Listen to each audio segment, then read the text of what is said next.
often we have to take the same lesson over and over and over again before we actually learn what is being taught to us. This is Barry Phillips, a 10-minute Torah, day number 2 of Bamidbar, in the wilderness. We're still in chapter number 1. Let's continue reading from yesterday's text of verse 1 of the book of Numbers. Let's go to chapter 1, verse 2 through verse 4.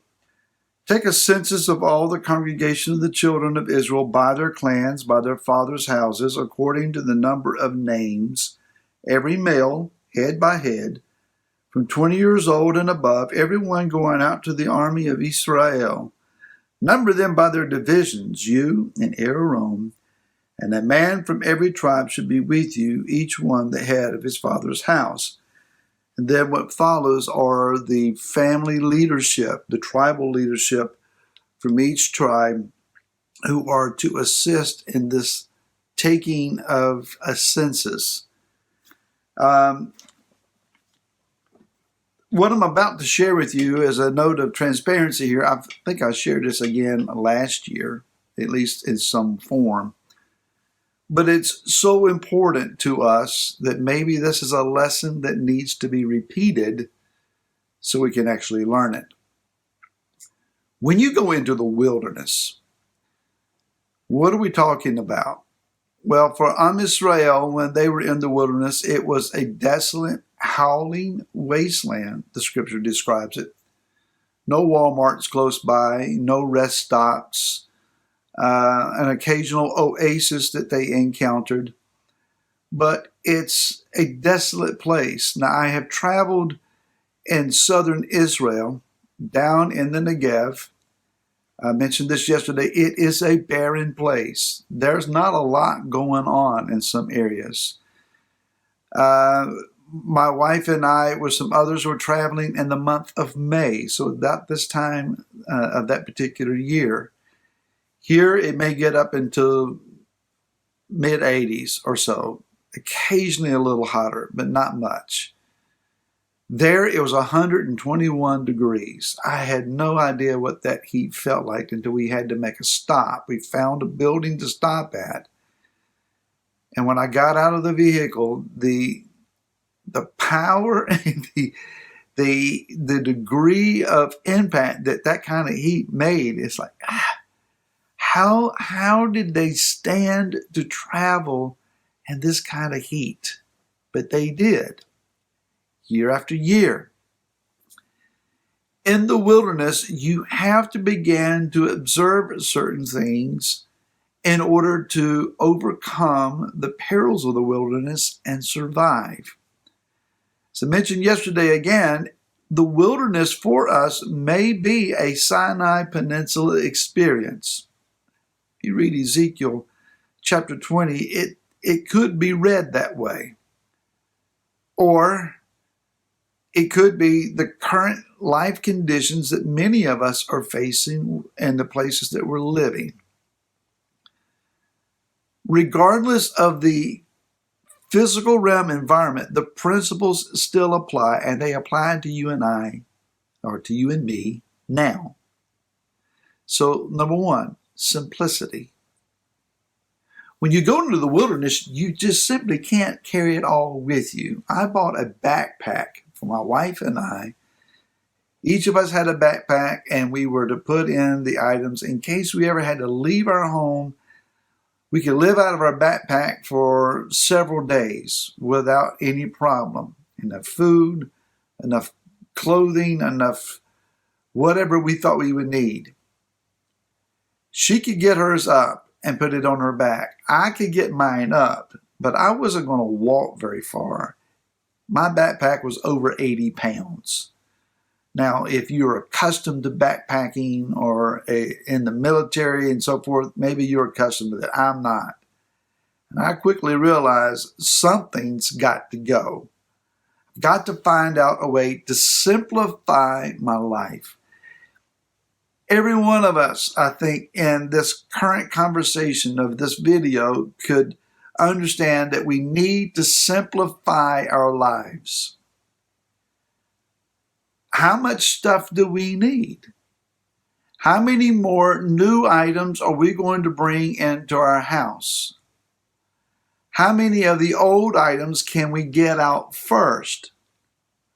The American dream, in some respects, is to have a large home with an attached garage or a large garage detached.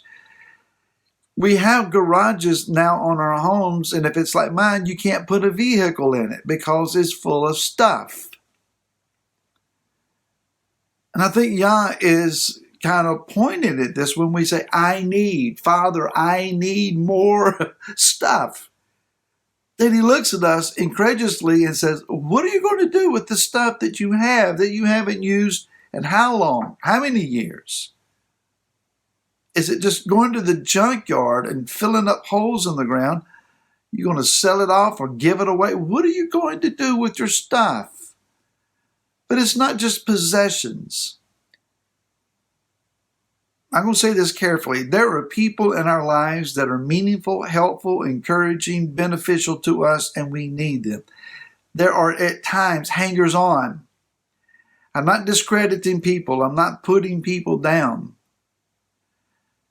But sometimes there are relationships that we have that have no fruit whatsoever, and they haven't had for a very long time. We need to pray, Father, what do I do with this relationship? Don't just drop people.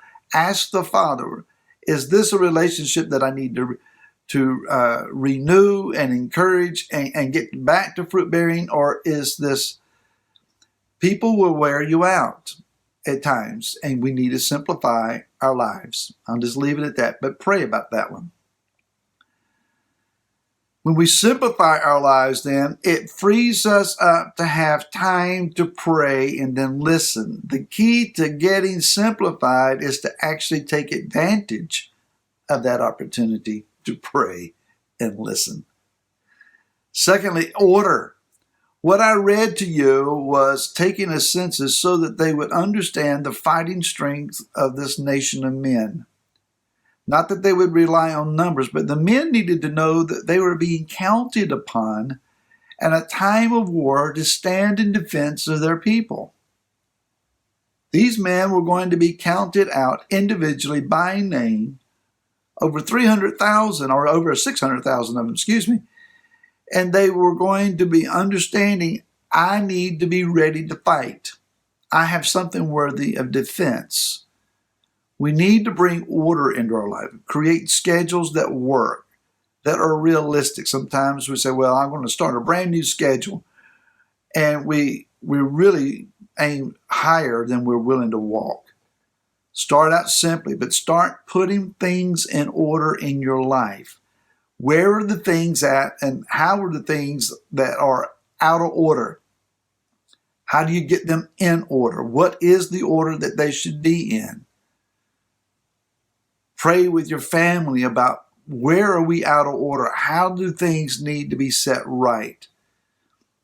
When you think about things being in order, everything in its place, a place for everything, you get yourself situated, then you don't have to struggle with that. You know how to operate when things are in order. Number 3, discipline.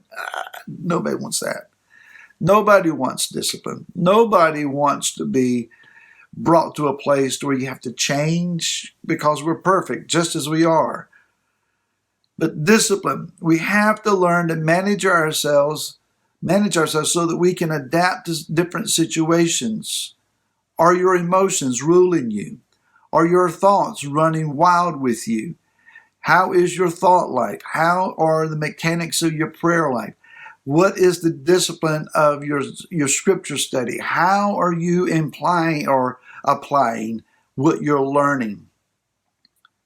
And then desperation. There are times that change will not come unless we're desperate enough of our current situation and our current need to make the choices necessary for it to stop, to quit, and to be something different. Desperate people will make desperate moves. Don't panic. Don't run amok. But if things have become desperate, then you can die out here in the wilderness unless you strategically listen and apply what the Father is saying to us. We don't want to live here. We're passing through. More tomorrow, and until then, may I give you shalom.